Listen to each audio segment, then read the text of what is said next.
You are watching and listening to Chris and LTiDtv on YouTube and your favourite podcasts. Right, Chris. Alrighty, good evening, good day, good morning, good afternoon, good night, goodbye, hello, depending wherever you are in the world. This is LTiD TV1 from Leicester Till I Die. Thank you for joining us, whether you are watching live on YouTube, watching catch up on YouTube, listening via YouTube podcast, or your other, or whatever your favourite podcast platform is. We've made a couple of signings, yes, and we're going to be talking about them today. I do feel I differ from my co-host on one of these. I do feel like we have signed Alf Garnett and his carer here, because that's what it feels like. We've taken from the OAP gene pool and from the young and upcoming gene pool. But hey, look, it takes all sorts. But at least we are making signings. Brad, you'll be pleased to know, has had a shower. So if this was smelly vision, he wouldn't. And he will be joining us, and we'll be talking about hang on, I'm going to get my teeth in for this one. The Cordova-Reid and Michael Golding. And this is Leicester Till I Die's transfer show. Good evening.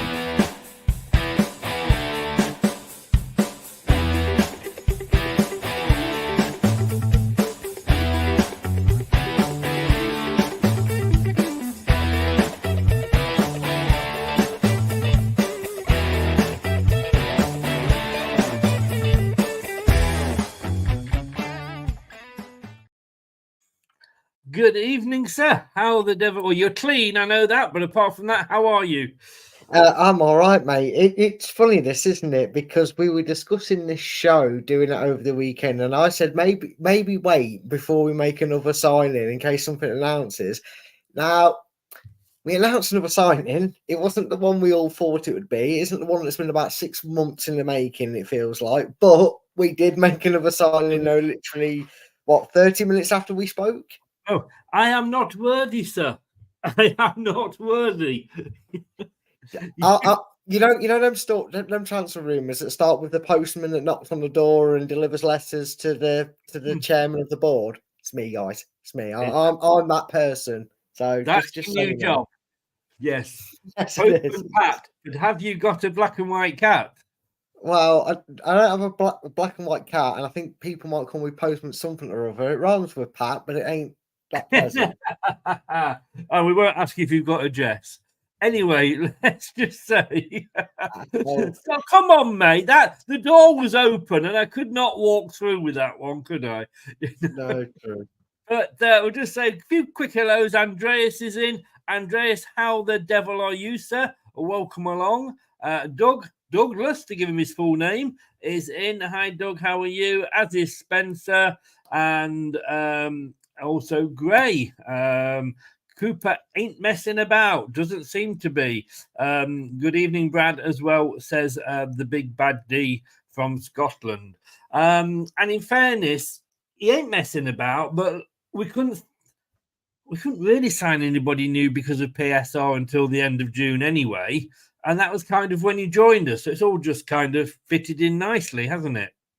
Yeah, it has, and it's not just player signings; it's his staff signings as well. The lad from Norwich, and apparently Leicester are also working on getting. Is it not his assistant, but it's someone who was at Forest with him. He's still there, and he's bringing him with him. Someone will know. I did see it earlier. Meant to make a mental note, and all I remembered was tree huggers, and he was working there. But yeah, so it looks like not just on the pitch that he's making motions. Well, apparently the guy from the tree huggers is branching out. Oh, will you just leave them kind of jokes alone? Hey! And that gives me a very nice introduction to Doug. What do you call Winnie the Pooh's grandmother?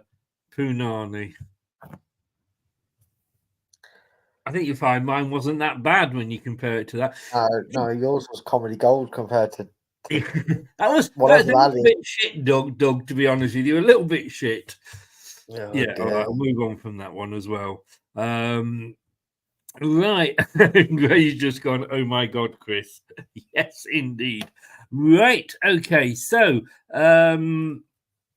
let's start this one off. It does look like we're going to get, well, we are getting somebody from Norwich, so it's all moving. Before we get into the two new signings, we're kind of stuck now, and this pisses me off a little bit, because, look, all right, you know how I feel about Vestergaard, but I don't think he's going to be that good for us in the Premier League.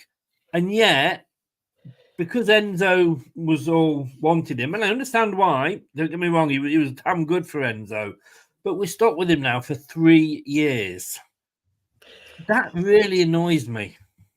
Yeah, and it kind of knocks me a little bit because, and we'll talk about someone else in this, I don't really blame in a sense for what's happened. You know who I'm on about.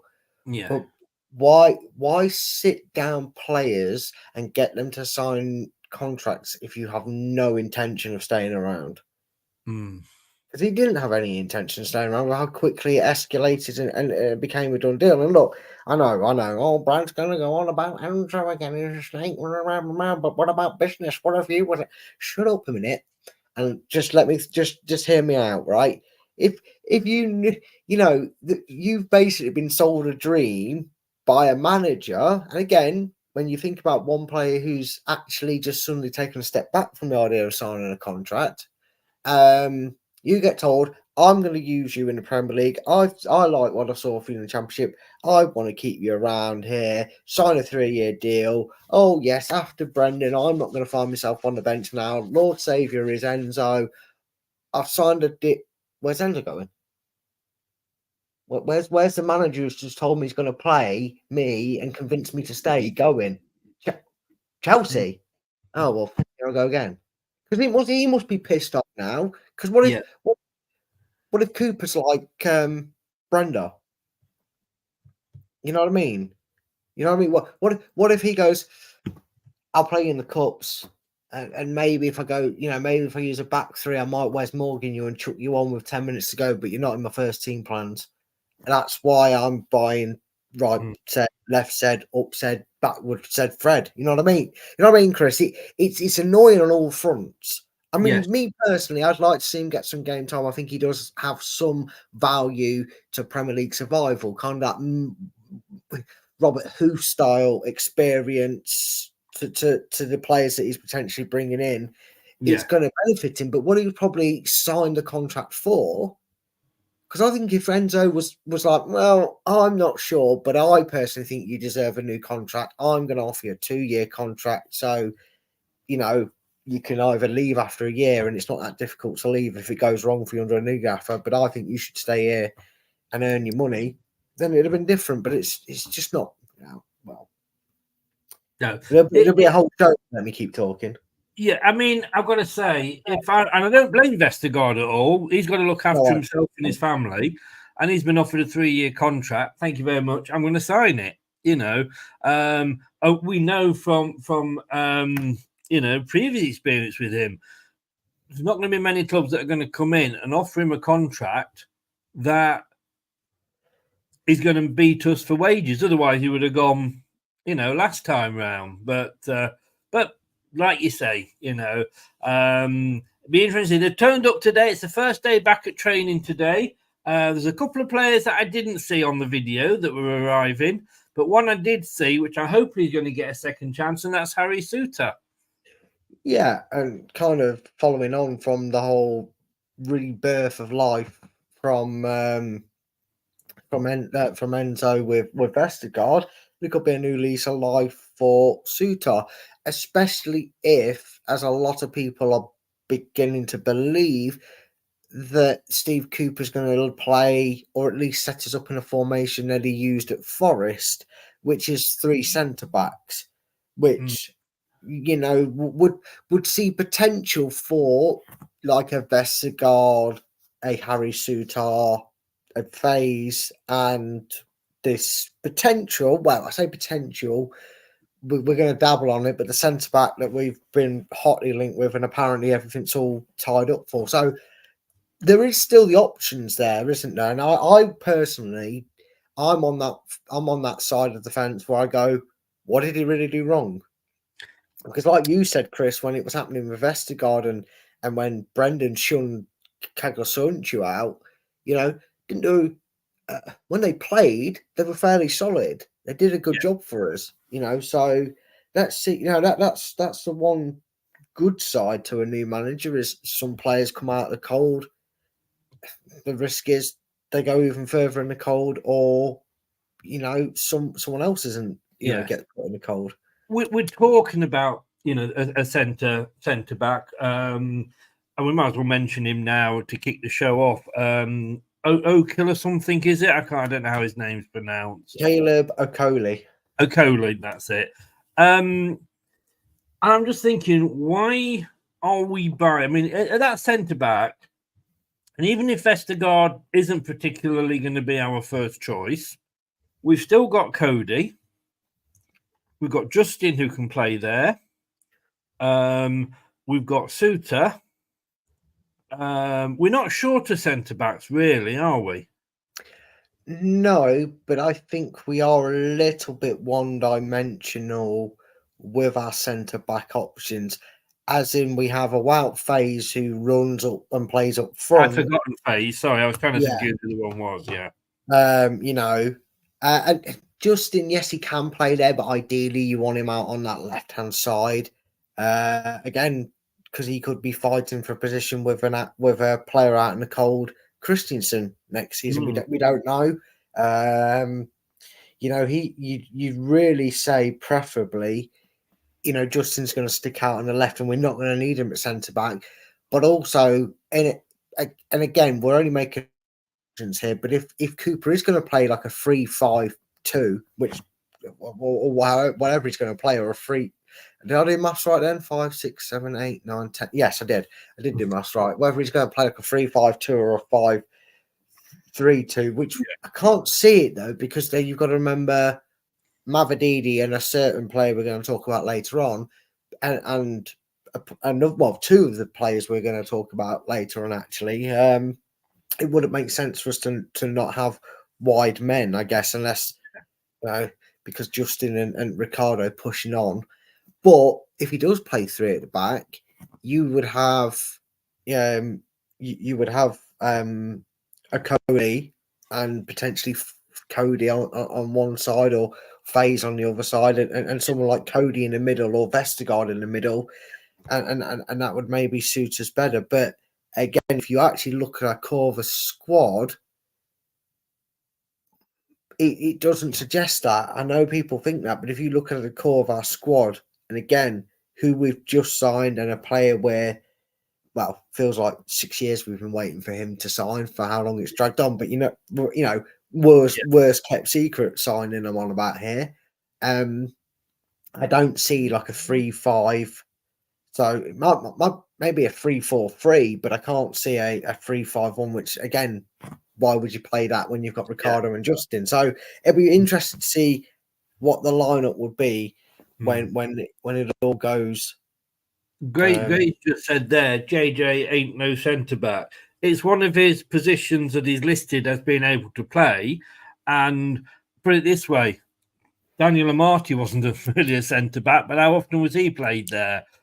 What I was referring to is that if needed, he can, if it means bringing Christensen on, let's say if he stays and somebody gets sent off or injured, bring Christian on and moving JJ into the centre, he can do a job there. Not saying that's his best role, but I think he can do a job. Would you agree, Brad? He can.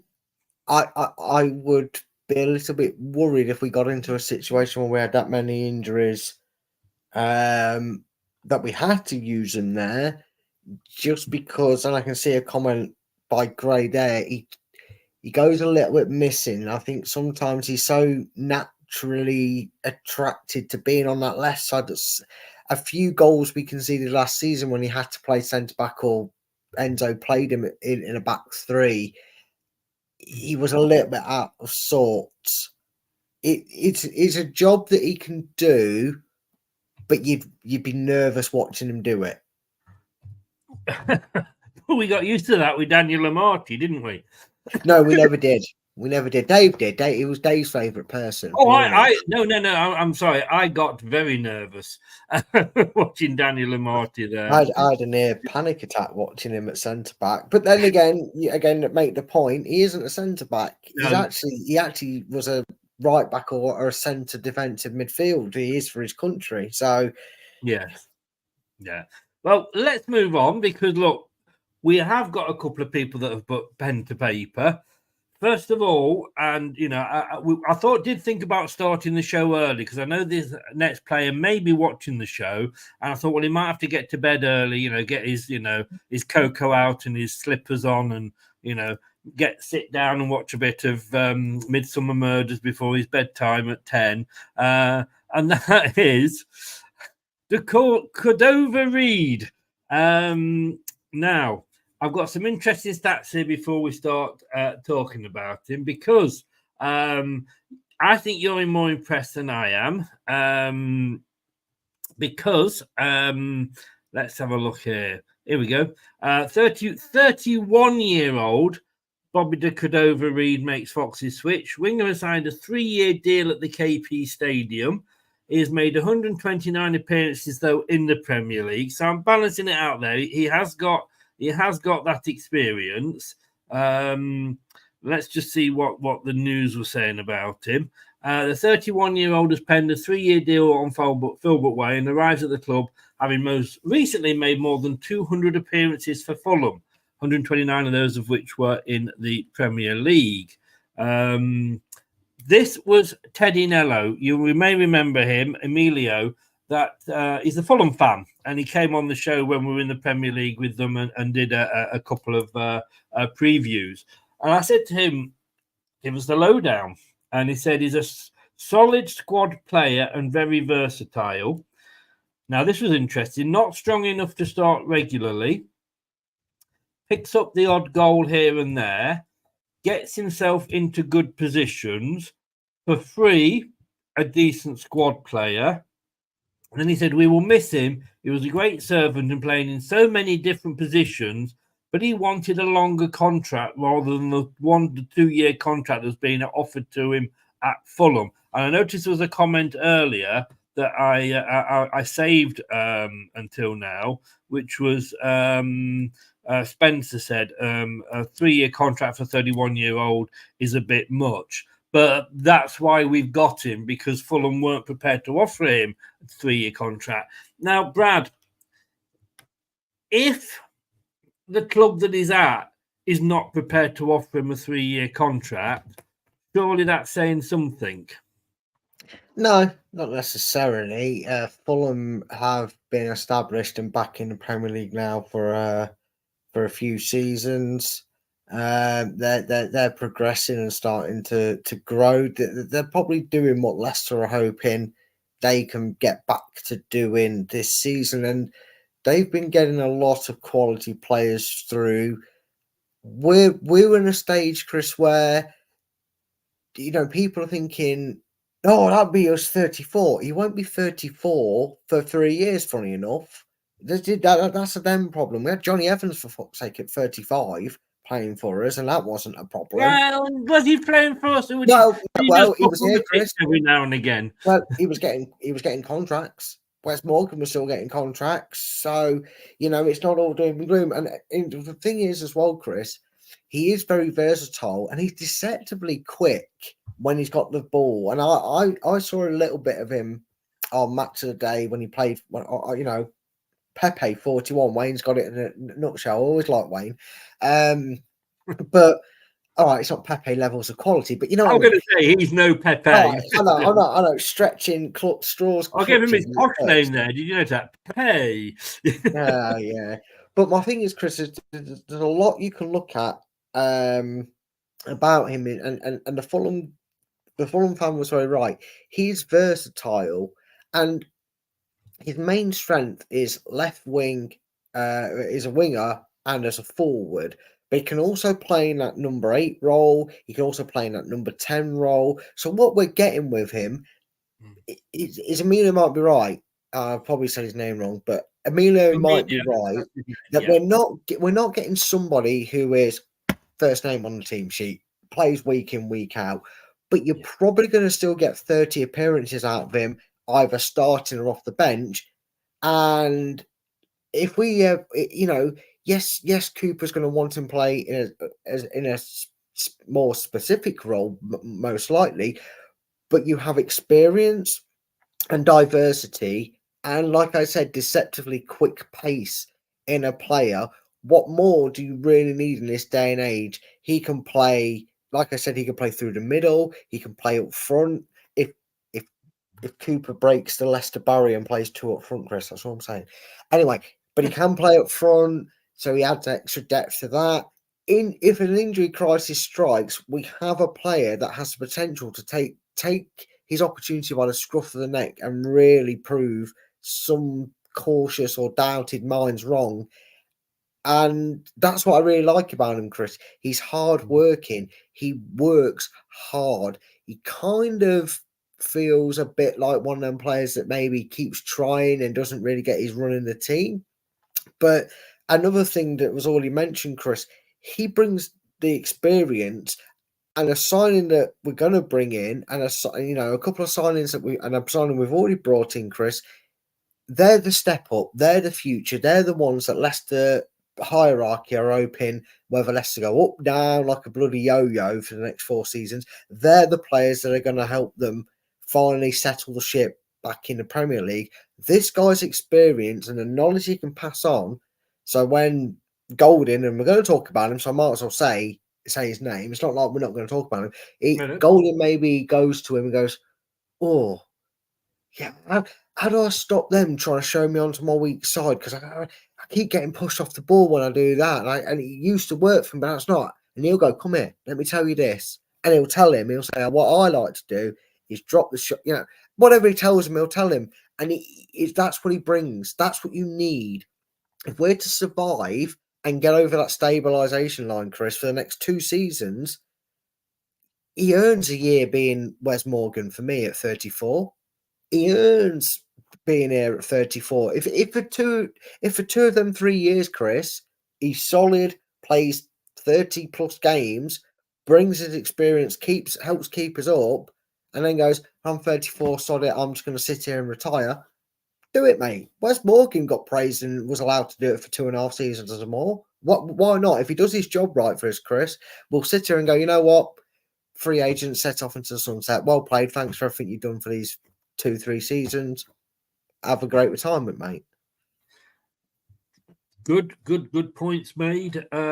Yeah, I mean, looking on transfer market, his main position is as a right winger, so he will be up there with Mr. Fatawu. But his other positions, you don't often get this actually. His other positions, as you say, central midfield or attacking midfield. Yeah, we are a tad short on the old attacking midfield front at the moment. We want a guy we sold to Chelsea, and a guy that's still thinking about signing his contract at the moment. So that is a position that we are going to be very short in. So look, we're presuming he's coming in. Well, I'm presuming he's coming in as a winger. Maybe not. Well, his idea is to kind of strengthen that area. It's an area that I feel we need to be strengthening on both sides of the field, because we've also lost Albrighton as a left wing option. So the areas that they need, and Ndidi and Fatawu, although you don't get that from their personality, they're still mentally going to need pushing, because what do we say about players like Kane at Tottenham? Didn't matter if they played crap, because there weren't no one good enough to replace them. Someone like this will keep them wanting to play and perform. And again, like you said, Chris, we've lost a big leader in that midfield. We're probably potentially losing another one, because he's in Ndidi. So we need somebody who maybe Chris, if signings kind of dry up after the next couple get announced because of FFP or whatnot, we could be sat here, Chris, going, well, fuck, he can play in the midfield, because we'll need him to start on top against Tottenham and and Villa and whatnot. Whoever, I can't remember exactly who were playing the first few games, but you know what I mean, Chris. So it's good to have that in your squad and the experience. And obviously, I play devil's advocate with yourself, but he has got that experience. And when do you remember when we bought Vestergaard, and who was the other guy? Ryan, what was he called? Sick note. Yeah, him. Bertrand. That's Bertrand, that was it. Or Bertrand, let's give him his posh name, Bertrand. But no, the Southampton fan was laughing at us. Yeah, but the Fulham guy, he's spoken very well of him.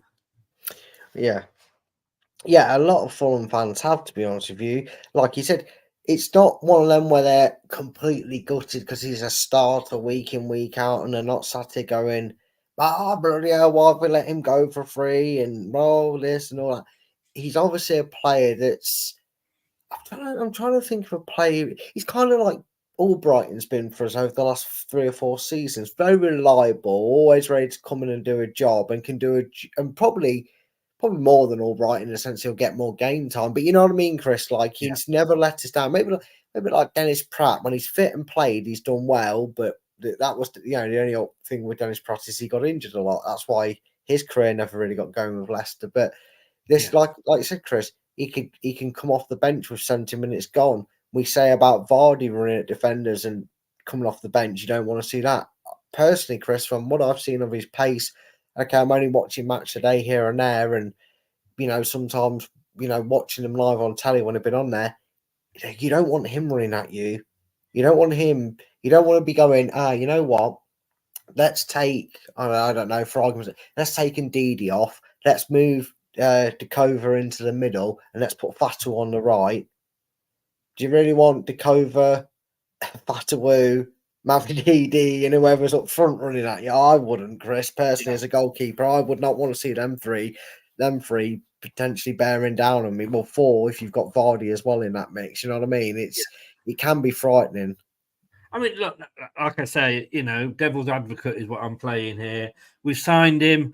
At least he's not a sick note. We're buying somebody that doesn't come to us with a history that's longer with the NHS than it is at the number of clubs he's been at. Just don't let him take free kicks in pre-season, because that's what cursed Bertrand. I remember you saying that. I remember saying, my God, this looks like he's going to be a good signing. We never saw him again. But look, we will see. We will, like you say, 3 years. It might be just long enough to give us that stability. He's not an awful signing, and I think everybody in the chat, Ant's just come in. Hi guys, get over to Ant's Leicester fan channel, check him out. Not chuck him out. That's up to you. Check him out. I mean, we get behind all the players we sign, don't we? And that's the thing at the end of the day. Certainly not one that I did not go, why the hell have we signed him? I was kind of sort of 31, 3 years. Does this fit into the This isn't what you would say as a Leicester signing, which the next one we're going to talk about obviously is, which is a youngster at a very good price and sell them on. When we've kind of done this before, like with the Bertrands and those sort of players hasn't really worked. No, it hasn't. But again, I think he's hit the nail on the head, the Fulham fan, because for free, it's kind of like, F it, why not? If he stays fit, like I said, he plays, I don't know, say he starts half the games this season and comes on as substitutes in other games. If you get your money's worth out of him, fuck all. You know what I mean? You're paying his wages. It's not like we're going to be sat here doing a Slimani, is it? You know, No, and I suppose that's one thing, Chris, that we're going to have to do this at least for this transfer window, if not even the next one. We've kind of got to. We can't really. You know, we've managed it in a sense with Golding, who we're going to talk about in a minute or two, but we can't really do the Leicester way, not just because of the money, but because it's not that easy to do these days, because us and other teams that have copied our homework and done it since is now getting, you know, these clubs are clocking on and they're upping their prices at once. So we've not sound disrespectful, because they're good quality players we're bringing in. We've kind of got a bargain basket, it, haven't we? Know what I mean? Like the middle line around it, we've got to run down there and find a gem that way. Are we back to shopping at Lidl, where we've been? I was just about to say the Audi middle aisle.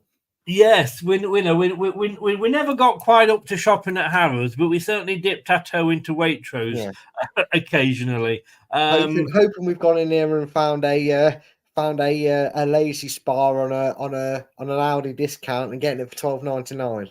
Yes. Somebody dropped the shopping from Waitrose and they just put it on the shelf. I mean, Ant said there the Leicester way of signing unknown gems only works when you're stable. I don't necessarily think were we that stable when we signed Mahrez. We hit a stable patch afterwards, but look, we are in a different position now. We have to accept that, you know, and maybe we are delving into the bargain bin, as you say, Brad. Time will tell. Time will tell. Not.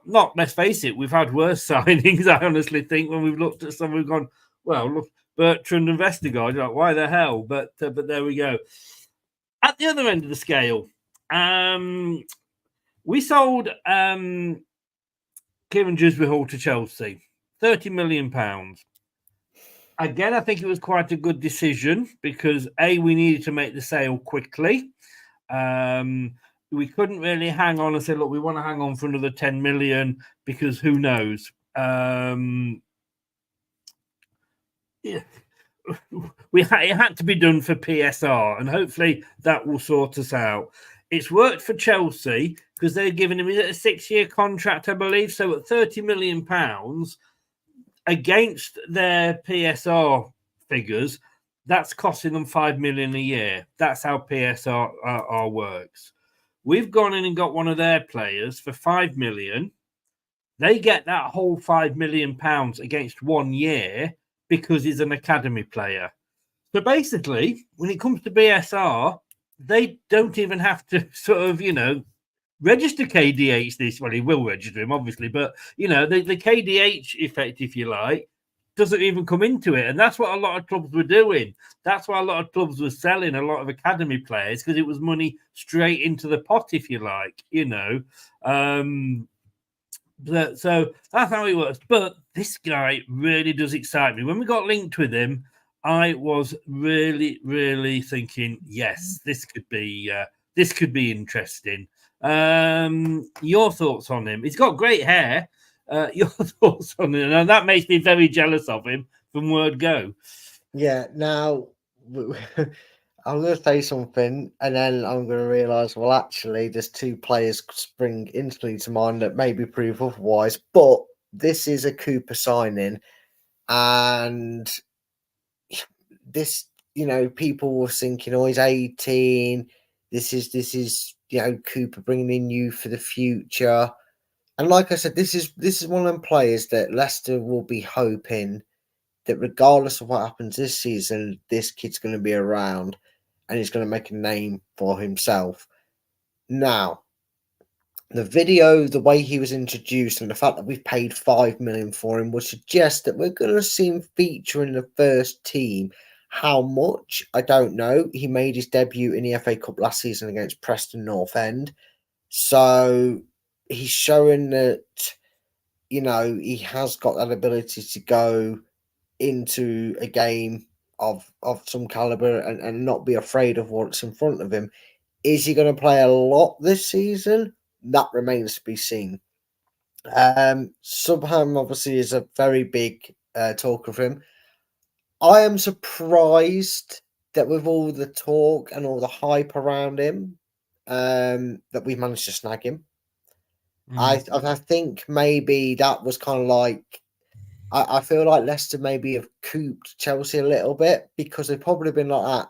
Come on, you're taking our best midfielder, you're mugging us off for 30 million, you've stole our manager, give us your kid, gives you wonder kid, go on, we'll pay you 5 million for him, just give it. Don't listen to the other clubs, just sell him to us, just tell them they're not interested or something, because Chelsea fans are, I wouldn't say apoplectic, but there's a lot of gutted Chelsea fans there because they wanted to see him. There who you just saw come in, huge Chelsea fan, and he's been in 2 or 3 shows that we've done, since we were being linked with him.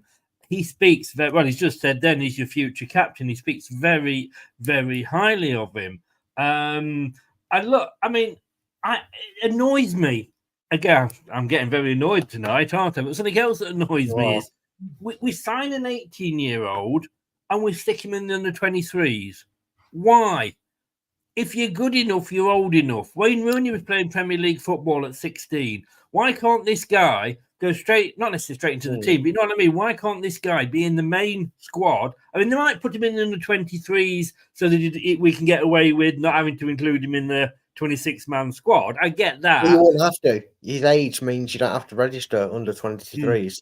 Yeah, so he wouldn't need he wouldn't need to play any under 23s to go through it, because he's under 23. Might be under 21. I'm not sure, but the age bracket means we don't need to register him for the 26-man squad. He can just come in as and when. That's the joys of being a youngster, Chris. Yeah, well, yeah, exactly.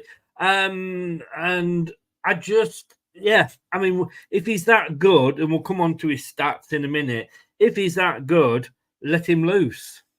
Yeah, and again, it sounds weird saying this, but with the potential implications coming towards Leicester, the expectation of this season, i.e., potential odds on for relegation with what we're up against, no matter what players we bring in, what talent may occur, it's going to be a struggle. This is obviously, we're hoping it's not, but in a weird way, I guess could you say it's a free hit? Like you said, Chris, why not chuck him in? Why not, Braybrook and Alvarez? If they've been on the mend and recovering, they're hot prospects that we've been singing praises of and wanting to see.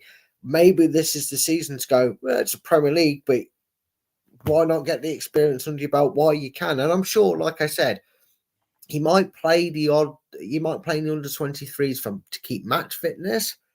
We'll soon see over time if he's going to do, and we got to remember as well, someone who still isn't a Leicester player yet, but that has been clarified by pretty much every source available, even his club as it stands, and himself will be Fatawu. Was 19 last year. He's only 20 now. French Voldemort wasn't much older when he first came for us. No. I won't say his name. I'm not going to say his name. You still can't bring yourself, can you? If you know me well enough, you know who I mean when I say the French Voldemort. But you know what I mean, Chris, so why not? Yeah, it is very true that, and look, we will see that they've got no fear, the kids. That's the thing as well. You go in and they've got that freedom, and it's very good with youngsters. That sounds wrong, but you know what I mean. Steve Cooper, and let's just have a look what this say. I mean, Michael Golding, here we go. He's 18, May the 23rd, 2000. Oh my God, that makes me feel old. 2006. Yeah. Born Kingston in Jamaica, man. But he is English/Irish citizenship. He's right-footed. He's central midfield. He has played 5 times for England under 18, but not only that, it gets better. Look at that. I mean, you can't look at that because I've not changed it on your screen. There we go. Look at that. I mean, can't look at that anyway. It's too Diddy. Well, let me talk you through it, sir. Basically, his main position is central midfield. So he can actually also play defensive or attacking midfield, according to Transfer Market. But the interesting thing is here that he started to played 1 game for England under 15s. He then nipped over to Ireland and had 1 game for them, their under 16s. Didn't like it, came back to England under 16s, 5 games. 22 games and 4 goals for England under 17. That was from August 2022. I think that was after Cooper, wasn't it? But maybe he was sort of breaking through when Cooper was the England coach for the under 17s. And he played 5 times for the under 18s. You do not get to work your way through all those England squads if you've not got something about you. No, you don't. And, you know, we all make mistakes and go play for Ireland every so often, don't we? Ash Grealish and Declan Rice. But in all seriousness, no, you don't. And even though we kind of said there's been some England under 20s teams, under 19s teams, and they win things, and then you look at them and go, well, where are they now? They still make it to the England squad, the majority of them. They still make it there. They still have a fairly successful career. Even if it's not so much at international level, they go on a club level and have a very, very successful year. So, look, it comes with all the promise. It comes with all, like you said, Chris, at that age, you got everything to gain and nothing to lose, really, because what happens if it doesn't go on this season? Well, Steve Cooper might see something in him and want to persist with him, so he'll play next season, or he'll go out on loan and get some experience. So the future's in his, you know, is limitless right now for him, and who knows? Maybe this is the gem we were talking about, Chris. Quite possibly.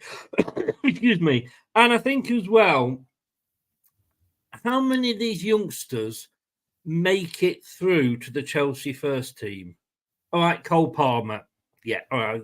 People have been, naming that in the chat. But generally speaking, there's not many youngsters come through from the Chelsea academy and go into the first team. Yes, there was more when Frank Lampard was there for the 1 season, but in fairness, he wasn't allowed to buy anybody, so he had no choice.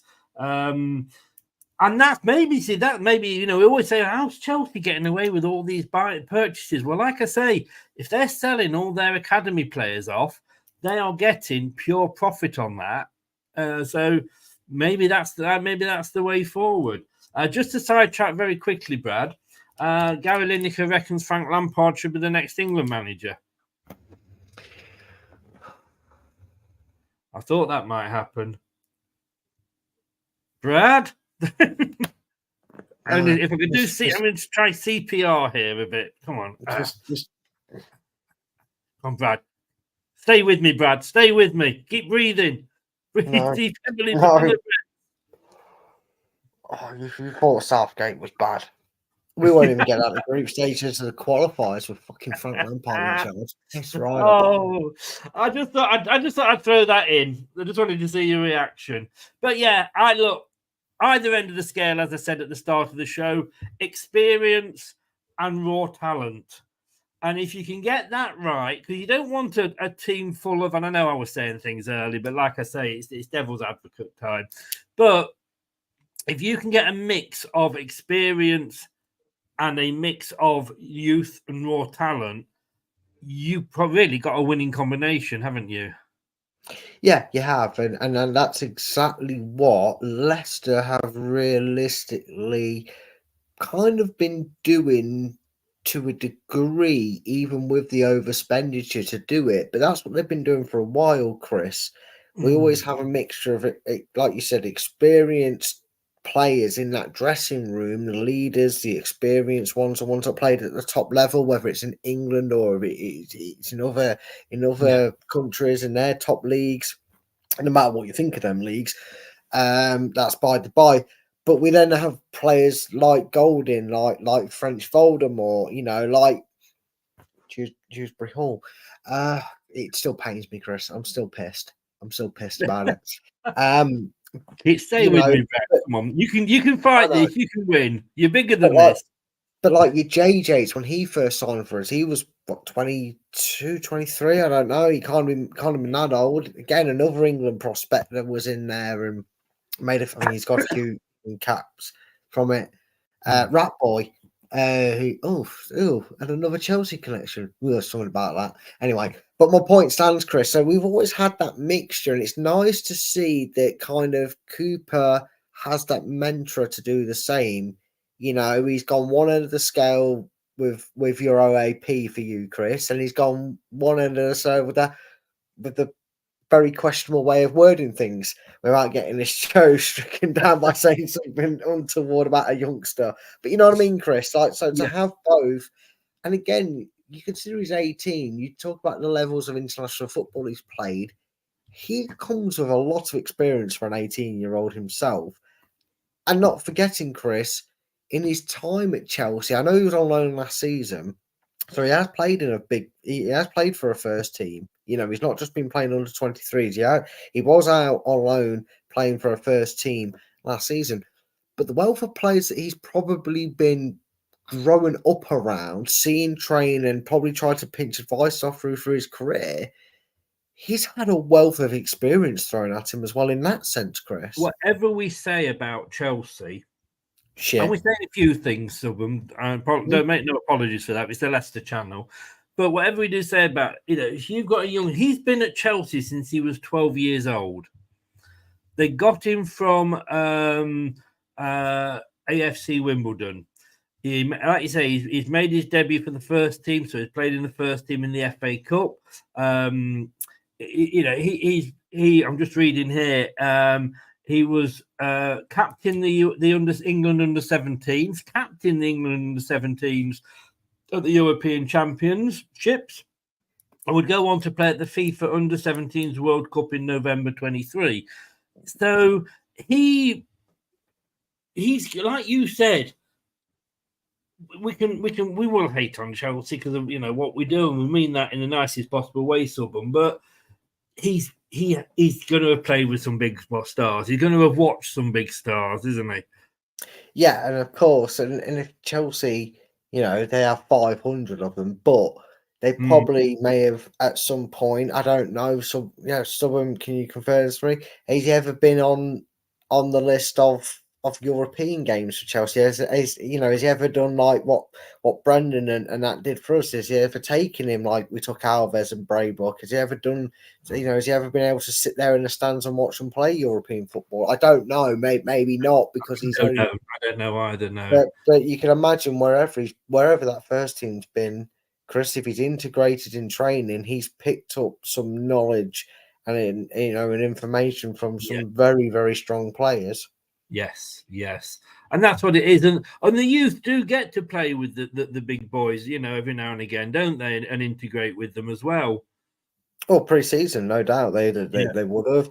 I think I don't know if it's a thing anymore, but what they used to do, Chris, is they used to organise not anything big, not an actual pre-season, but they'd do like the A side versus the B side. So they'd mix in the under 23s with the kids, and they'd get their not so much starting 11, because otherwise it'd be a massacre. But you know what I mean, like a mixture of the first team with some under 23s and the other half of the main team with the rest of the under 23s, and that's something I'm sure.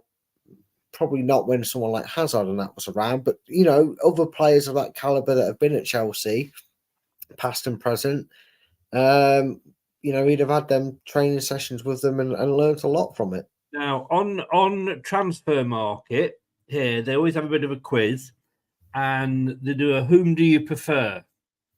It's got here, which player do you prefer?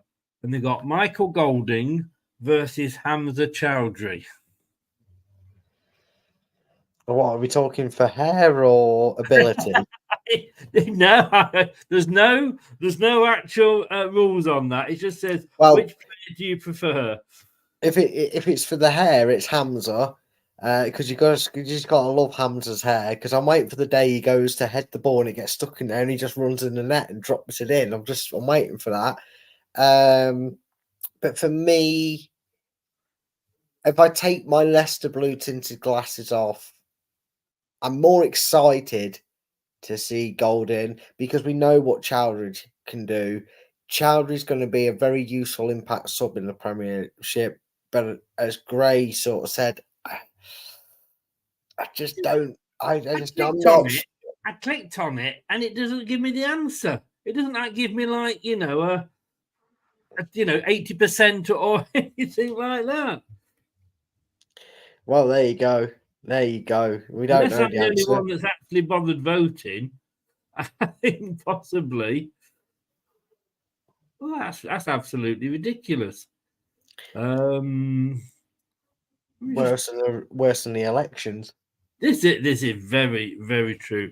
But anyway, but no, I get totally what you say there.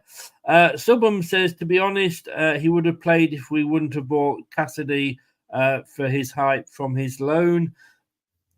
Do you think we're going to go back for Cassidy? I don't think we are now. I don't think there's a need.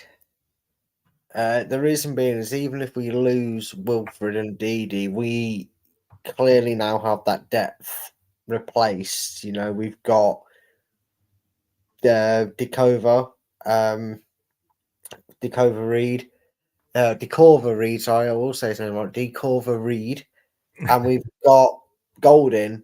We've also got Winks in that midfield. We've still got Samare. So, there's others as well. Alvarez and Braybrook. So, worst comes to worst, we've still got two very talented youngsters. We've got Chowdhury who can play there. Do we need another one? No. I still think it was stingy of Chelsea to bring it back because it's a hindsight thing. Hindsight's a wonderful thing. Had he... Yeah, I'm getting there, Gray. Cheers. Thanks, teacher. But no, my point is, we were probably robbed of Castell a little bit because just when he started playing week in, week out with Ndidi's injury and starting to look good, Chelsea called him back. So, yeah. And of course, the guy that loved him is now the manager at the club he's at. Yeah, so we ain't going to get him unless it's for a fee, and we're probably in that position where we can't. I know, centre back bringing in or all but brought in is going to cost a bit. Fatawu was a pre-existing deal, so that doesn't really count for what we're spending, but we're not going to be splashing the cash. And I think Cassidy, they'd want 30+ million for him. Yeah. And he didn't impress every time I've mentioned his name, not tonight, but in the past. Oh, no, don't bring him back. No, he wasn't that good. Like I say, I think he was just going to start getting good, unfortunately, but there we go. I did miss this earlier, so I just want to put this up quickly. This was a tweet that went out, which was a Chelsea fan. You've been an impeccable servant of Fulham Football Club at Bobby Reed 93 and never given us a moment's stress. Uncomplainingly playing in most of the positions and playing for and with the good, the bad and the ugly. You leave only good memories. LCFC have got themselves a fine player in person. Thank you. That all my jokes from earlier, that speaks volumes, doesn't it, Brad? It does, and again, something to add to the mix as well, Chris, is one thing we touched on with certain players we were signed. It's the personality. Because how many teams over the years there was really one that was really notable. Someone will say his name properly because I'm not going to say it. Southampton signed a player a few years ago as a striker, and he used to come in wearing bloody giant sunglasses and fur coats. You don't want someone like that at Leicester, do you? You want someone who's committed. He's not going to shirk his responsibility, whether he plays, 2 games or 200 games for you. He's going to give you 110%, and that's, no more than what any team deserves is a player that's fully committed and not joining the Saudis for the money, that sort of thing. You know what I mean? Yeah. Yeah. Ben is in. Hi, Ben. And hi, Fields in as well. Hi, Fields. Ben, I've heard no rumours at all about the James. But O'Hare from Coventry, it won't go away. It hasn't gone up there, right up there or anything, but it's bubbling away down there. And of course, he's out of contract, so he'd be on a free. And he only lives down the road. I mean, and he stuffed us when we last played them. Yeah, he did. My only problem is I wouldn't get too excited about it, and I'm going to use a Brad's favorite, an LTID TV Brad's favorite phrase here. It's lazy journalism. He lives in Coventry. He wouldn't have to relocate. He's a free agent. Oh, so that means he must be signing for Leicester. No, look, if he does come, he's a good player, he's quality, and again, bargain bucket hunting in the Aldi middle section. You're going to get him for free. Why not? You know what I mean? What we got to lose? Nothing. In fact, if anything, we can tell him, April Fools, we're selling you for 30 million next year. Whatever, do whatever you need to for being the next Coventry player. I'm not really, if it happens, it happens. If it doesn't. I'm not going to be disappointed if he goes elsewhere. No. Gray says, can he do it in the Prem? All I'll say is, Gray, can Fatawu do it in the Prem? Can Ndidi do it in the Prem? Last time he was at a Prem team, they sold him, as in Arsenal. There's a lot of players there. Can Alves do it in the Prem? Can Ben Nelson do it in the Prem? Can Hermansen do it in the Prem? We don't know. We're going to find out over the next season, but nobody knows. And like I say, I'm not saying that these are any big stories. The Mercury haven't done a story saying he's definitely coming or we're interested in. But it is just bubbling away there on the surface. See my impersonation of Bubbles there. A lovely cat. I've loved that cat for years.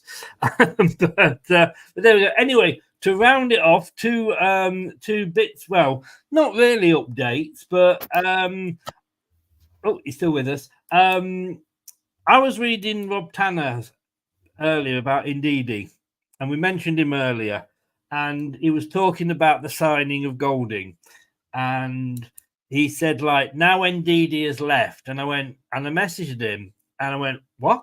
Has he actually gone, as in he's signing somewhere else?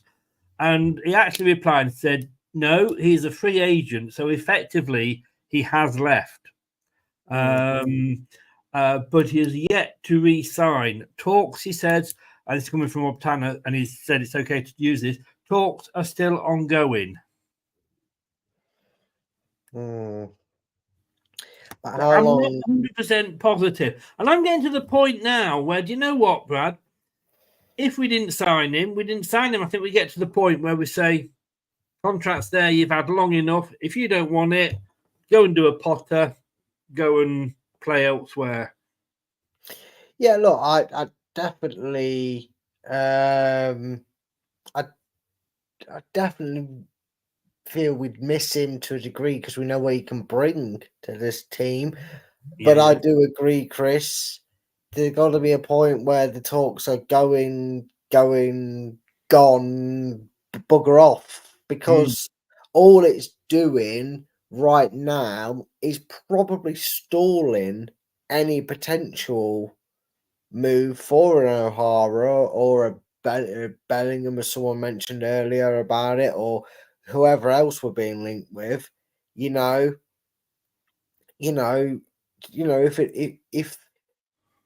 you can't make a move on a potential player, especially with the pretty shit rule, as I call it, or the PSR as it's actually called. For me,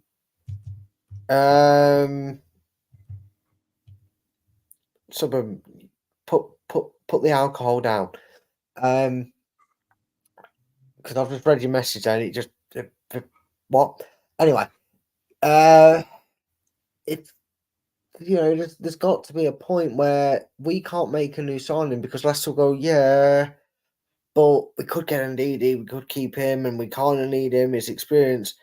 But it's not just that though, Gray. If you believe what the rumours are to be said, it kind of makes sense. And this goes back to what me and Chris were saying at the start of the show. And if when we finished here, go back and watch this from the start. If you missed it, I think you was in grey from the start, but just in case you did, and anyone else, just so you got a bit more of an understanding to what I'm about to say, go and watch us back afterwards, whatever it is you've missed. It's not his fault, because he was if what has come out is true, Chris, he was signing a new deal, and then Enzo maybe went, actually, Enzo probably went, actually, I can get him for free at Chelsea. Why not just tell the news now that he's going? You know what I mean? So, quite right. Like you say, would you know, Vestergaard have signed if it wasn't for Enzo? That was Enzo wanting him, and he signed early. Look, we can't fault. We found this out with Tielemans, and Ndidi, I love you. I think you're a good player. Enzo got the best out to you. Maybe you think you're better than you actually are now, because you were never as good as those first 2 seasons when we got you. You got injured. You were never quite as good as that. Enzo rediscovered you, polished you off, moved you a little bit, and got great out of you. If you don't want to play for this club, fuck off, is what I'm saying. Don't go and say, like, well, you know what I mean? Like, well, I'm going to wait and see. All right, Seville have come in, and nobody can match us for wages outside the Premier League, because we know the Italian league's in trouble. Spain they can't afford now the wages that he's probably on, because he was one of the big signings because when we got him. But if he's not going to commit to the club, like I said with Graham Potter, if we've got to give Ndidi a blowjob to get him to stop, fuck off. Go and play for somebody. In fact, you go and you might end up at Rochdale, because at the moment, Ndidi doesn't look like anybody wants you. Yeah, and that's something he's got to be careful of in his own decision making, because a bit like Potter, there's only so long that Cooper will turn around and go, I ain't waiting. Yeah. And that's where it's got to go. And it's got to go like that. Cooper's got to say, look, I understand that you were committed, and and we give him a little bit of credit, because unlike others, he didn't jump at the first opportunity. He stayed and got us back promoted. So we'll always be like, fair play to him for that. He was under contract, in fairness. Well, no, but he could have just said, I don't want to fight this. And then Enzo would have benched him. He could have said, no, I'm not up for the fight. He could have done what Christiansen did. He could have said, oh, well, I don't want to play in the Championship. That, and Enzo would have got him out on loan for a year and let his contract run down anyway. But again, maybe we should have cashed in on him last year. I don't know. But anyway, my point is, Chris, he's a player that I will be gutted to lose his experience and what he brings to the team, but I won't be overawed if he's not here. Because, like you said, Chris, where's the interest? Where is the interest? Who's really going to take a gamble on him now and pay the wages he's going to be? Rodgers wants him at Celtic.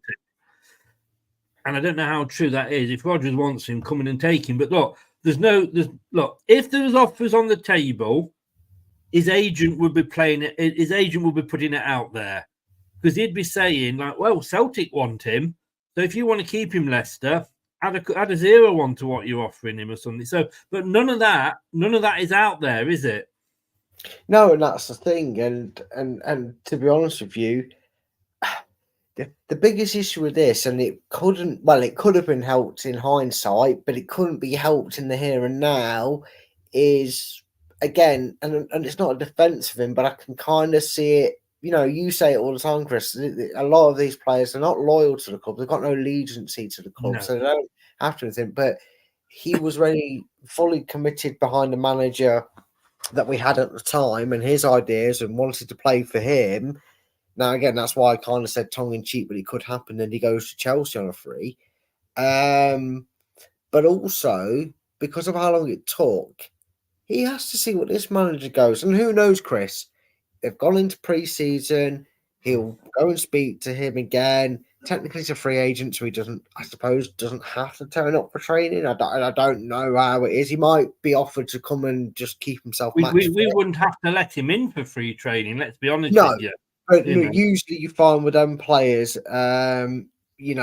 he'll the club, because they're trying to get him to stay, obviously, will say, well, look, come in, do your training, take part, keep yourself match fit.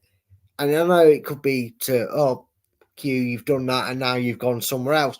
But it's you know what I mean, trying to play a bit of the ball with him, he had to wait for Cooper. So maybe in a few more days we'll have a bit more light shed on the situation. And who knows, Chris, we could be sitting saying all this and then Leicester sign these players and Ndidi signs a new contract. Happens all at once. It could well do. Ben kept asking about James from Birmingham. So I presume Ben, you're on about Jordan James. I don't really know anything about him, but just looking at him here, don't know if you know him at all, Brad. He is 20 years old. He's a central midfielder that can also play defensive midfield. His contract expires in 2025, but the club do have an option to extend it for another year. So it's potentially got 2 years left on that contract. 4.5 million euros, it says his value here, but Ben was saying 14 to 15. No, I wouldn't touch him. Why? We've just bought Michael Golding that does exactly the same role, and we got him for 5. Yeah, there's no point making a signing just to kind of bring in the exact same thing as what you've literally just paid, like you said, same money for. It wouldn't make sense to me. Now, if it was the Bellingham brother, if he's half as good as his brother Jude, I'd take it. Yes, yeah. That said, I suppose that you could throw that argument back at me that do we need O'Hare? Well, yeah. Again, I made that thing. I don't think we necessarily need any more depth in that situation, especially if Cooper is going to have the youngsters in and around that team to potentially use next season. But hey, we'll see, Chris. We will see, because there could be some more outs. Yeah, we've got a lot of players. We've mentioned 2 of them in terms of have value for money. Well, value may be a strong word. We could get some money for, that would allow not only space in the team, but it allow us to bring in players. So we'll see. It's the mad season, although it's a little bit cookery right now for Leicester. It is a silly season, totally. Look, we're going to end on him. We've avoided mentioning him too much up until this point, but he's going to have to be discussed. Abdul Fatawu. Hi, Scott. How you doing? Nice to see you, mate. Welcome along. Hope you are and your family are all well. Will he, won't he? Has he, hasn't he? Again, this is something I put to Rob Tanner earlier. Like, what the hell's going on? Really, this should have been the first sign-in, surely, once we got past the end of June, as soon as that PSR happened. It's been announced by his club that he's leaving. Are we not? I just don't know what's going on now. What Rob has said is, I said, do we know what is delaying the Fatawu announcement? And Rob's replied, no, but I don't think there are any issues. They couldn't do it before June the 30th for PSR reasons, but should be sorted soon. I don't like that word soon. But then again, am I thinking, well, there's only 8 days into July. There's only 8 days past that PSR rule. I'm just thinking, why hasn't this one been done? This should have been the first one. Steinsiel delivered his hours. It should be, in hindsight, but also in hindsight, we weren't having a different manager. And the thing is, Cooper didn't sign Fatawu. Cooper was, Fatawu is a set in stone, pre-existing deal and agreement between the 2 clubs, and the club have taken that deal forward. I'm guessing they had to, because I remember his loan was mandatory if certain conditions were met. So we were going to get him regardless, whether Enzo was still here or, as it is, Cooper is in charge. So that's kind of like, yeah, we'll sort that. But I'm the manager now. I need to get some players in.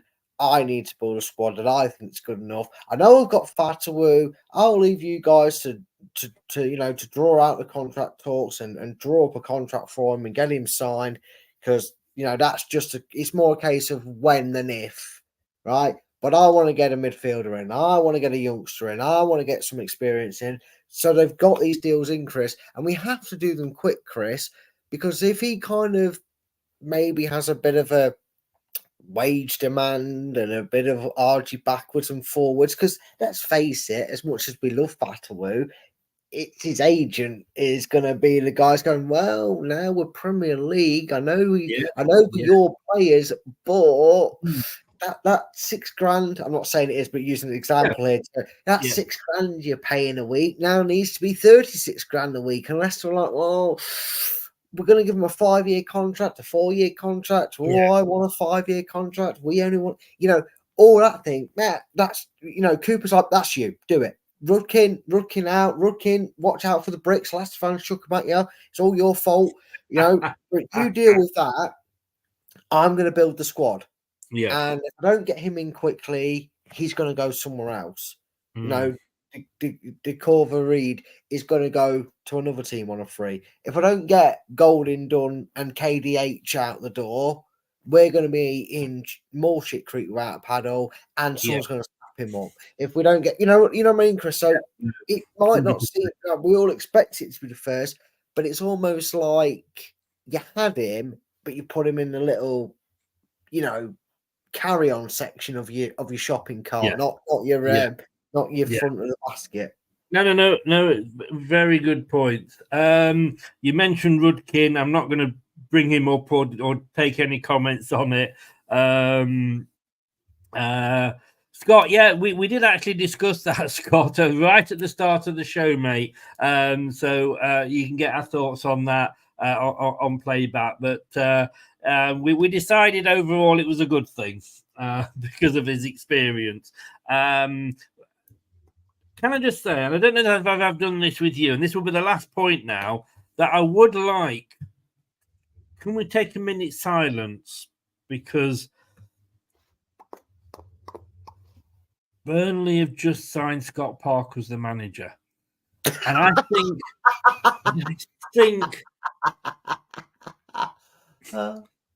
I think then I'm taking my hat off in reverence to Burnley AFC.